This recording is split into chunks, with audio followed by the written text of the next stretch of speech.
We're starting to talk about the judiciary holding the line. I think even just in a short amount of time, people, because Trump is putting it out there, have the idea that they're a check on Trump. They're not a check on Trump.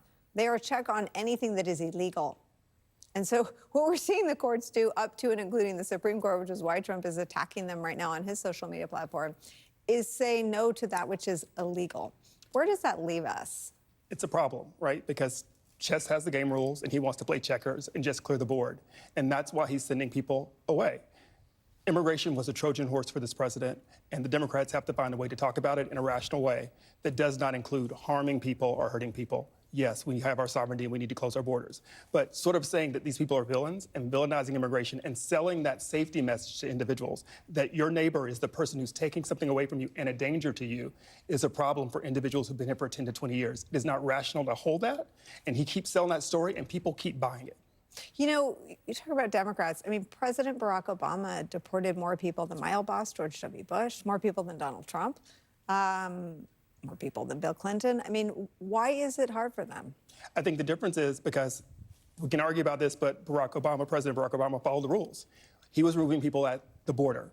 And because the border was under control when this Trump administration started, he can't get the numbers of 1 million people that he wants to remove out of 11 million people. So he has to move them from the interior. When you're moving with the interior, it's a different set of laws. He's just saying, I just want to remove people so people can see the numbers on the scoreboard, because that's what he's interested in. He's not interested in justice. He's not interested in the rules.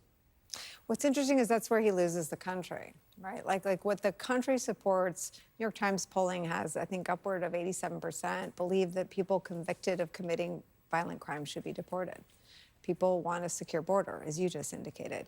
But the numbers, according to Pew, are minuscule when it comes to deporting people who live and work in our communities or are married and have children who are Americans. That is not what the public wants.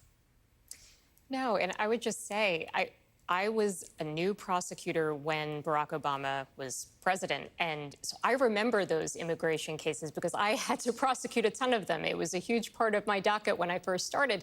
And it was a priority of his Department of Justice that if you have committed a crime, not just that you're here legally, but if you've also committed a crime, we are going to make sure that you go to jail and that you're deported afterwards. And so we took on a number of those cases. And I think there was, however controversial that policy may have been, that was a policy, and he went about it, as you said, the right way. There was a legal way to do that. And so if they want to prioritize immigration cases against people who have committed crimes in this country, by all means, I don't think that's controversial, really, on either side. If somebody's committed these terrible, heinous crimes, if somebody's murdered somebody, if you're a gang member who's done all kinds of violent crime, yes, you should be brought to justice and deported.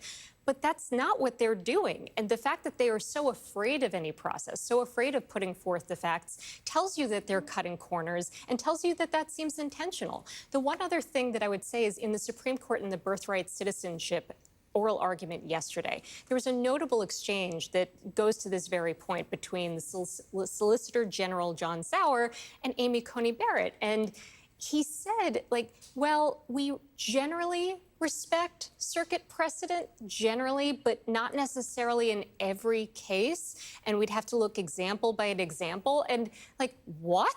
Right, yeah, what? We played that yesterday. But when it works for us, what?